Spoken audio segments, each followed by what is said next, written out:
Obrigada, Audrey.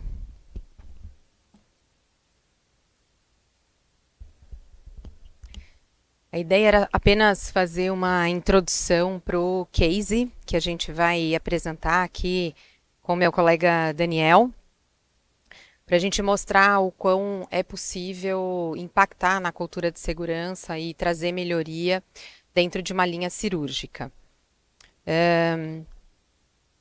Aqui fala um pouquinho do IBS, né, a instituição acreditadora que também trabalha com treinamentos, ensino e capacitação, bem como soluções de saúde. A gente tem uma representatividade aí importante nas organizações que adotam a metodologia de acreditação, e são várias as metodologias que nós trabalhamos. E é importante falar de acreditação, já que o tema principal do Congresso é acreditação, porque quando a gente fala de cultura da segurança do paciente, ela faz parte de requisitos que compõem os manuais, né? E não só o Manual de Acreditação Nacional, mas também os manuais de acreditação internacionais.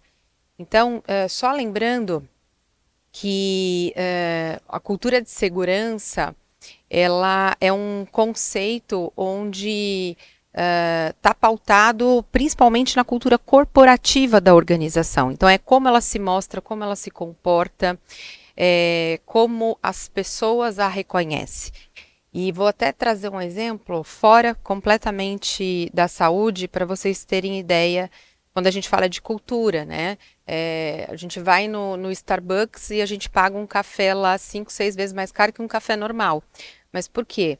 Lá eu sou acolhido, lá eu sou chamado pelo nome, lá existe uma apresentação do produto que é diferenciada e o cliente paga por isso. Cada organização, ela cria a cultura dela.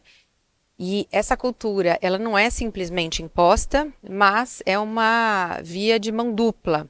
As pessoas que fazem parte da organização também contribuem para a construção dessa cultura. E aí que vem a responsabilidade da alta direção e da liderança média ordenar, né, e orquestrar todas esses inputs que vão sendo dados aí dentro da cultura. Não vou trazer muita questão técnica de cultura de segurança do paciente, até porque Giovana já explicou muito bem.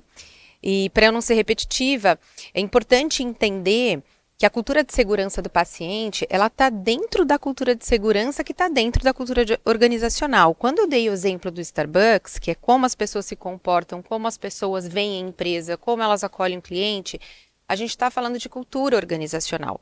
Quando a gente fala de cultura de segurança, a gente está falando de cultura jurídica, cultura ocupacional, cultura de segurança ocupacional, cultura de segurança jurídica, cultura de segurança de equipamento, o próprio gerenciamento de risco, tudo isso é cultura de segurança. E quando a gente fala de cultura de segurança do paciente, aí é focada com o olhar do cuidado centrado do paciente e o quão esse cuidado ele está seguro ou não. Então vejam que nessa imagem eu não consigo desvincular nenhum dos tipos de cultura.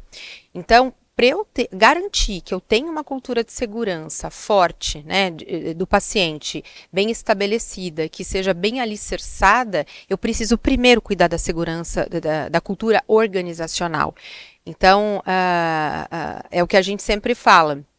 Às vezes existe um esforço muito grande da gestão de qualidade, do núcleo de segurança do paciente, que de maneira heróica tenta implementar práticas, porém, se não apoiadas pela alta liderança, se não alinhadas com a cultura da organização, não vai dar certo.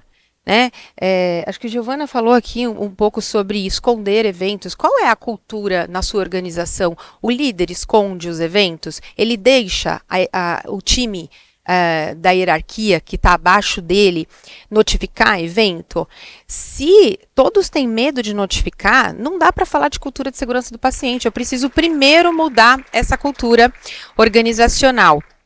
E aí a gente consegue dizer que a organização tem uma cultura positiva de segurança do paciente quando essas percepções são compartilhadas de maneira transparente, sem caças bruxas, que a comunicação, quando é feita de maneira sempre construtiva e não de apontar defeito, apontar problemas, e que as pessoas confiam mutuamente entre si.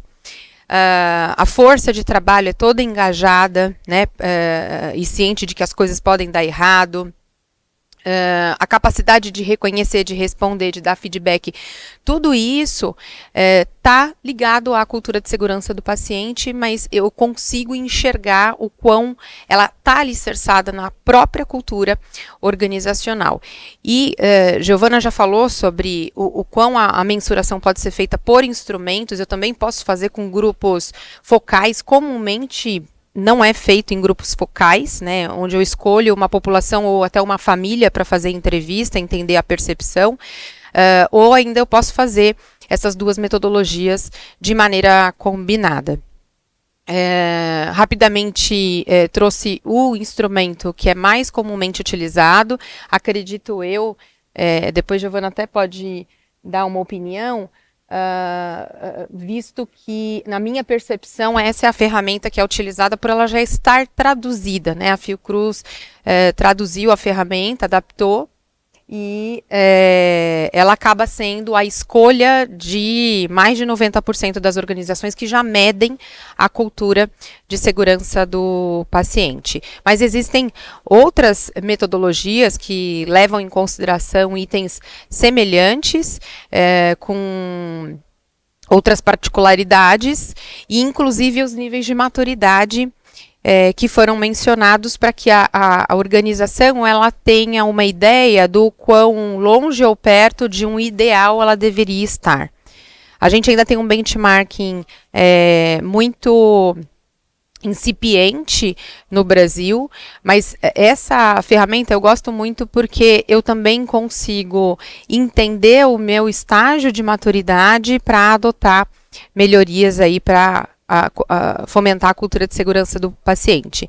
E aí, com base nisso, eu queria chamar aqui o Daniel, que tem bastante experiência em linha cirúrgica, bastante experiência em saúde, para que ele possa fazer o compartilhamento do que ele enxergou hoje de oportunidade e de ferramentas que ele desenvolveu baseado num dos princípios da cultura de segurança, que nada mais são que os processos aí muito bem coordenados e alinhados para que a gente tenha um resultado único. Daniel, pode vir.